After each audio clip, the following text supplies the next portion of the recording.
Welcome, folks. It's the NFL Sunday Ticket Show for Conference Championship Weekend. We're taping live at the Pembina Hotel, Highway 75 Blues and Sports Bar, and getting ready for two of the final three games of the year. It was a wild divisional week. We'll talk about that and hit the big ones, the AFC and NFC Championship games this week on the NFL Sunday Ticket Show. Alpha, go!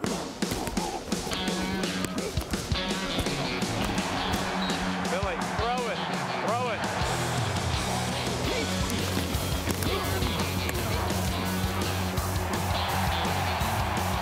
Let's go.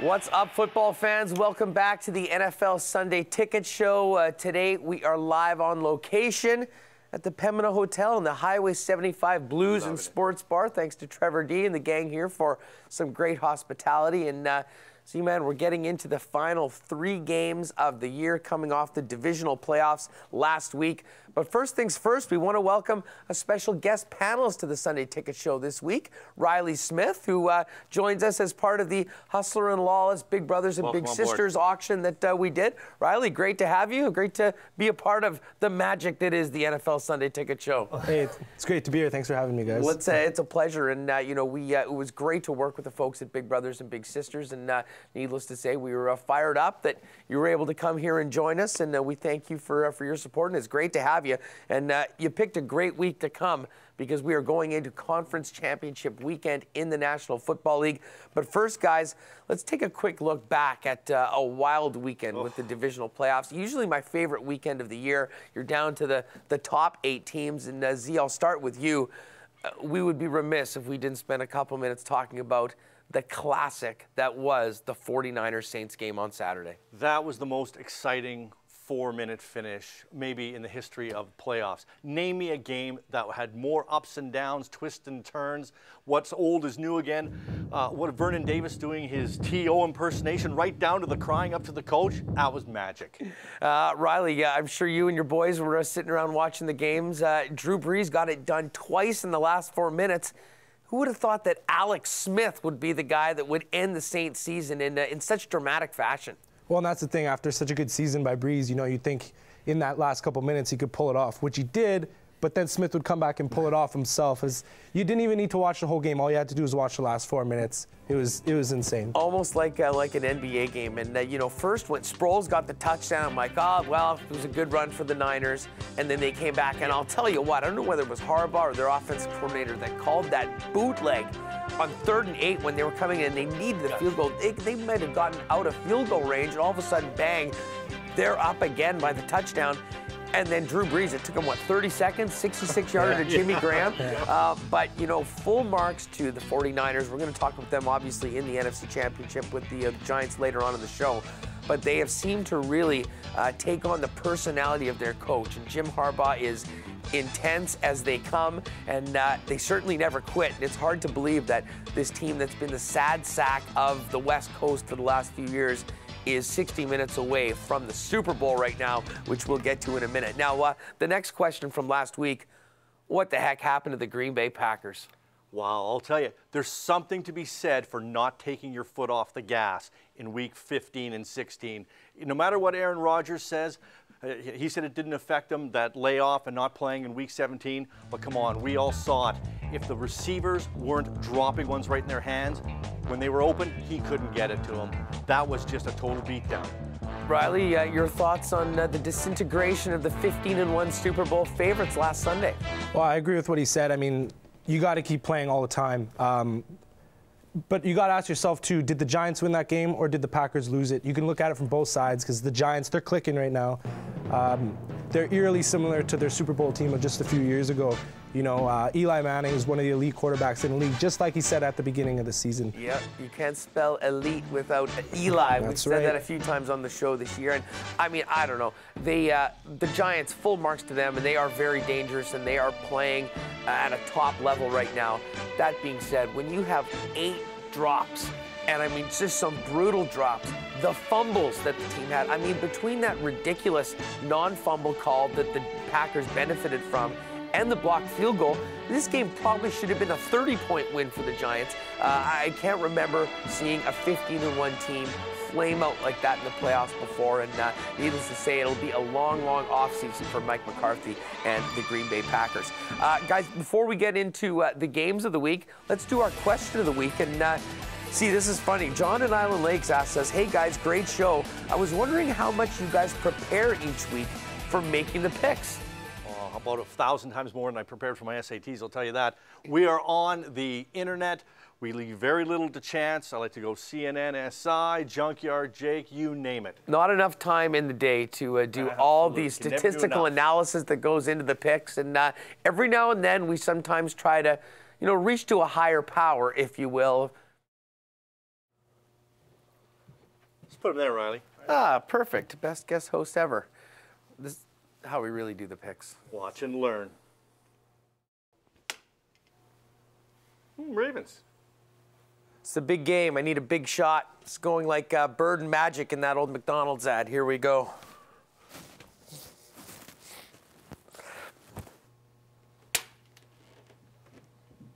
Who you got in this one? Tell you in 2 seconds. Giants. NFC, Haas, who's it going to be? Let me just grab my compact here. Giants. This is what it's all about, folks. We're down to 2 games. This is Conference Championship weekend, guys. These are our Football Manitoba games of the week, brought to you by Football Manitoba. You can check out everything on amateur football here in the province at www.footballmanitoba.com. And Z-Man, I'll start with you. The AFC Championship game. The Baltimore Ravens coming off their beatdown of the Houston Texans in a pretty close one last week, actually, going into Foxborough to play the New England Patriots that really delivered a beatdown to Tim Tebow and the Broncos. Yeah, why are we even talking about this one? We all saw the games last week. The Patriots absolutely destroyed the Broncos, while the Ravens just barely got by the injured Texans. So this is going to be a no-brainer, right? Pats kill them, right? Wrong, and I'm going to tell you why. The Pats looked unbeatable because they're playing an inferior team and have been for the last third of the season. The Colts, the Bills, the Dolphins, the Redskins, and the Broncos twice. So of course they seem unstoppable. Now, I'm not taking away anything from Brady. He's one of the best, and Gronkowski and Hernandez are changing the tight end position forever. But they can be beat. The Ravens had a crappy game against a very good team, especially Flacco. Once again, not feeding Ray Rice the ball and letting your defense do the rest. If that's not your game plan, that's a mistake. One that if they repeat this week, is surely going to get them beat. Hand it to Rice 25 times, you win. Let Flacco throw it 40 times, you lose. Simple. And hey, I like what Ed Reed did this week, calling out Flacco and the O-line to play better. Not in a bad way, but in that veteran, fatherly advice kind of way. I think they respond. I think it motivates Flacco and the Ravens offense to play their best game of the year. I think the Patriots get a shock, take the Ravens straight up. That 8 points, a gift. Z-Man taking the Ravens on the road. Our guest panelist, Riley Smith. Riley, what's your take on this AFC Championship game on Sunday, 2 p.m. local time in New England? I agree with what he said there, too. You got to give the ball to Ray Rice. The last 3 games he's had against the Patriots, he's rushed for over 100 yards. That's how the Ravens play. They win with defense and with running the ball. And you know what they say, defense wins championships. You look at the teams that have gone down so far, the Packers and the Saints, they're all about offense. Yeah, it worked in the regular season, but in the playoffs, it's all about defense. I'm taking the Ravens too. When looking at this game, Bill Belichick for a long time has really been thought of, a defensive genius, not as much on the offensive side of the ball. He kind of let Tom Brady do his thing, and we know what that is, and that is slicing and dicing opposition defenses. But what he has done with, to try and fix this Patriots defense, to me, has been one of the most interesting things around. Devin McCourty, a first-round pick at corner. They're now playing at safety. Julian Edelman, a wide receiver. They're playing in the defensive backfield. They're certainly doing whatever it takes to do it, and you saw some good results against the Denver Broncos. Now, that being said, that's not the Saints or the Packers or even the Baltimore Ravens. And when you talk about the Ravens, they've lost some games that people just could not believe that they lost this year. But then again, they stepped up in the big games. And certainly the reason why, they had the bye and home field in the first round was those 2 huge wins against the Pittsburgh Steelers, and that to me was the most impressive Joe Flacco has looked all year. That being said, Joe Flacco did not look that good against the Houston Texans, and the Texans do have a top NFL defense. But to me, this game really does come down to Tom Brady and Joe Flacco. And Tom Brady seems to be a guy on an absolute mission right now. He has, they've lost games in the past. He started off 10-0 in the playoffs in his career and then went 4-4. It's time to get back, and I tell you what, they are sniffing a rematch with the Giants. If they could possibly have a chance to erase the horror of their 18-1 season-ending loss in the Super Bowl to the Giants, they would love to do it. I'm with you, though. This is not going to be a cakewalk. This is not going to be 45-10 like we saw against the Giants, and I highly doubt we'll see Tom Brady do a pooch punt as well in this game, although full marks to number 12 for pulling that off in last week's game. I've got the Patriots to win. Moving on to the main event, 5:30 Winnipeg time is the NFC Championship. Z-Man, not a lot of people thought that we'd be talking about a team going to San Francisco, and a lot of people didn't think that the New York Giants would also be playing right now. Giants at Niners, NFC Championship. Who's going to Indy? Hey, we've been saying it since Week 16, and Riley said it at the top of the show. These Giants look very similar to the get hot at the right time, win it all 2007 Giants team, and they showed it last week. Let's start with Eli Manning. Eli has been as clutch as any QB this season. With not much of a running game to rely on with Bradshaw and Jacobs, Eli's had to do it all himself. And his ability to find Manningham, nicks, or cruise downfield has been unbelievable. Hey, and it's what helped sink the Packers last week. I think he can do it again in San Francisco this weekend. Don't get me wrong, I love what the 49ers have done this season. They've won their division, won a playoff game, and Jim Harbaugh deserves a lot of credit and a Coach of the Year trophy. But I just think the Giants will have a 49ers number this weekend. Think about this. The 49ers scored 36 points last week. The Giants have only given up 34 points in the last 3 games combined. And that's against the likes of the Cowboys, Falcons, and Packers. All explosive offenses, something the 49ers usually are not. The key is that the Giants can get pressure on the QB without blitzing, unlike the Saints who blitzed all day. And if the Giants D can stop Aaron Rodgers and the Packers only rushing 4, I think they can get to Alex Smith and force him into making mistakes. I really think this is going to be close, but I will be pulling for the Giants because if I have to hear about the Brother Bowl or the Harbaugh Bowl for 2 weeks, I'm going to shoot myself. Go Giants! Riley Smith, NFC Championship, the San Francisco 49ers hosting the Giants. Who you got? I think for the 49ers to win, they got to get pressure on Eli Manning. He was only sacked once last week against the Packers, and he tore them apart. He's got Victor Cruz down there, who's been a surprise to everyone this year. He's got to get the running game going too, though, because you got to be a two-phase offense if you're going to win in the playoffs. As for the Niners, I don't think the offense has it in them again for a shootout like that. I agree. I think it's going to be a very close game. And again, it comes down to defense. I got the Giants too. Yeah, looking at this game, it is a great matchup. And frankly, in a lot of ways, a lot more interesting than maybe, even the Giants or the Packers and the Saints would have been. We pretty much know that. It would be a shootout, a track meet, an over-under of about 98 and see what happens at the end. This is far more interesting. And we talk about San Francisco, the job Jim Harbaugh's done, the elevation of Alex Smith to a playoff caliber quarterback, one that is big in the clutch, and we saw it last Sunday. But really, it is the 49er defense. And, Justin Smith, I think his 11th year in the league. I mean, the job that he's been doing, just absolutely abusing offensive lines. The Giants have their hands full. And if Eli Manning has him in his face all day, it is going to be a very, very long afternoon. That being said, on the other side of the ball, and you made a great point, the Giants can get pressure on the quarterback only rushing 4.